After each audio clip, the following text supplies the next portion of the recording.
Tutorial número 37 de aprender programación para niños con Python, que empezamos creando las clases que dejábamos como desafío en el video tutorial anterior. La clase mamíferos con una función a la que vamos a llamar alimentan crías con leche, y la clase primates con una función a la que llamamos tienen manos prensiles. Cada una de ellas es hija, mamíferos de animales y primates de mamíferos. Con lo visto, creo que debe estar ya claro lo sencillo que es crear clases y funciones de clase. Pero ahora lo que hay que preguntarse es para qué usar clases y objetos. Si podemos simplemente escribir funciones normales, podríamos haber creado una función llamada respirar, mover, comer, etcétera, etcétera. ¿Por qué razón vamos a crear clases y objetos para utilizarlas? Para responder a esta pregunta vamos a utilizar de nuevo nuestra tortuga Eric. Así que para practicar con lo visto empezamos por crear una nueva clase a la que vamos a llamar reptiles, que será hija de animales como mamíferos. Y dentro de ella vamos a incluir una función, por ejemplo, tiene sangre fría. Y a continuación creamos una segunda clase llamada tortugas, que será una clase hija de reptiles, y dentro de ella una función, por ejemplo, pone huevos. Pues vamos allá. Aquí tenemos la clase reptiles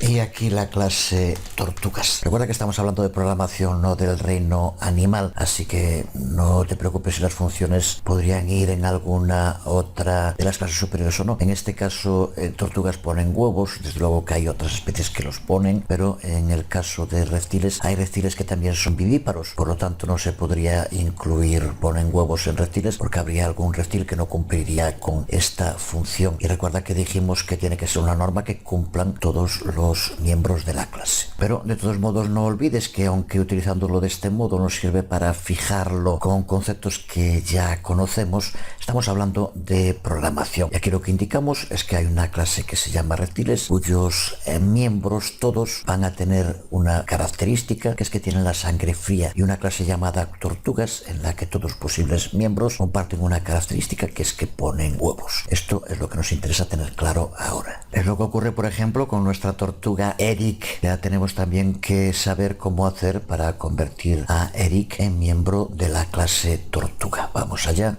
Creamos o instanciamos un objeto de la clase tortugas de nombre Eric.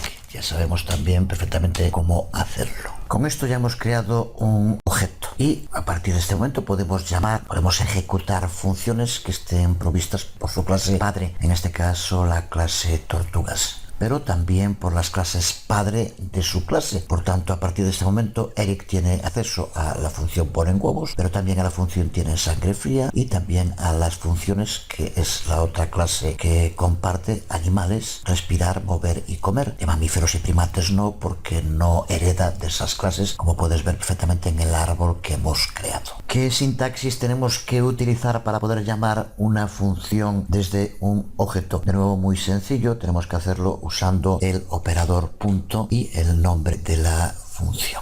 Así que lo podríamos hacer de este modo: el nombre del objeto Eric, el punto y a continuación nombre de la función. Ponen huevos, como se encuentra en su clase padre, puede acceder a esa función. Pero exactamente igual podríamos escribir Eric mover, y también podría acceder a esta función porque se encuentra dentro de animales, que está dentro de las clases de las que deriva la clase tortugas. Lo mismo podríamos hacer con Eric tienen sangre fría, porque también deriva de reptiles. Supongamos ahora que Eric tiene una amiga, una tortuga que se llama Terry. Pues podemos crear otro objeto tortugas simplemente indicando en la variable el nombre que tiene. De este modo, así, con Terry igual a tortugas, ya hemos creado un nuevo objeto de la clase tortugas de nombre Terry y que tiene acceso a todas las funciones a las que tenía acceso Eric sin tener que haber escrito ni una línea de código. Y ahora, al estar trabajando con objetos, tenemos dos tortugas totalmente independientes entre sí. Podemos decirle a Python que queremos que una de ellas, por ejemplo, Eric, esté comiendo y que la otra, Terry, se esté moviendo. Pueden utilizar esas funciones, pero de modo totalmente independiente. Solo tendríamos que escribir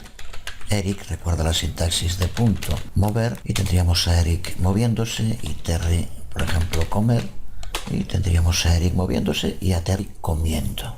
Vamos a avanzar un paso más y de nuevo también te lo puedes plantear como un desafío muy sencillo. Vamos a cambiar dentro de nuestras clases las funciones para que realmente hagan algo. Vamos a eliminar el pass y simplemente añadir un print indicando con un string qué es lo que está haciendo. En respirar, pues poner respirando, mover moviéndose, etc. Así que es muy sencillo. Intenta hacerlo al menos para las clases de las cuales pueden tomar las funciones nuestros objetos Eric y Terry, por tanto de animales, de reptiles y de tortugas. En fin, es un proceso muy sencillo que no tiene que causarte el más mínimo problema. Donde pone pass, lo cambiamos aquí por print respirando. En el siguiente, pues por ejemplo con print moviéndose, y en el siguiente con print comiendo. Ya tenemos las tres funciones de animales que ahora sí que llevan a cabo alguna acción concreta. Hacemos lo mismo con reptiles y con tortugas. Aquí lo tenemos y ahora sí, cuando creamos nuestros objetos Eric y Terry y llamamos a funciones con ellos, podemos ver cómo realmente pasa algo. Vamos al shell.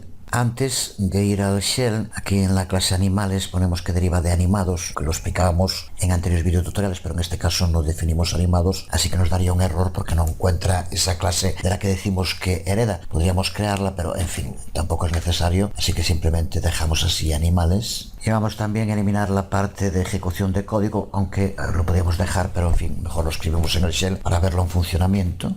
Y lo ejecutamos. Aquí se nos abre el shell y empezamos con nuestra creación. Empezamos por crear nuestras dos tortugas, que en programación le llamamos instanciar o crear objetos de la clase tortuga, como ya sabemos. De este modo hemos creado a Eric y de este hemos creado a Terry. Pues con esto ya tenemos dos objetos, dos tortugas a las que le podemos aplicar cualquier función que esté dentro de la clase tortugas o de aquellas clases de las que hereda. Ya sabemos que en este caso son reptiles y animales. Así que podemos escribir, por ejemplo, Eric, sintaxis de punto mover, y observa cómo ahora se ha ejecutado. Eric realmente está haciendo algo. Y podemos escribir, por ejemplo, Terry comer. Y vemos cómo lleva a cabo también una nueva acción. Ahora tenemos a Eric moviéndose y a Terry comiendo. De momento nuestra función lo que hace es imprimir un string en la pantalla, pero ahora dentro de esta función podríamos tener todo el código con todas las acciones que quisiéramos e inmediatamente los objetos ya podrían utilizarlo de un modo así de directo. Creo que con esto tiene que quedar claro la gran ventaja que tiene la programación orientada a objetos, que no complica nada, sino al contrario, a medida que tenemos que escribir códigos más complicados, nos facilita muchísimo la vida. Seguiremos con más temas importantes sobre clases y objetos en el próximo vídeo tutorial. Por hoy quedamos aquí. Os hablo Jesús Conde. Nos vemos.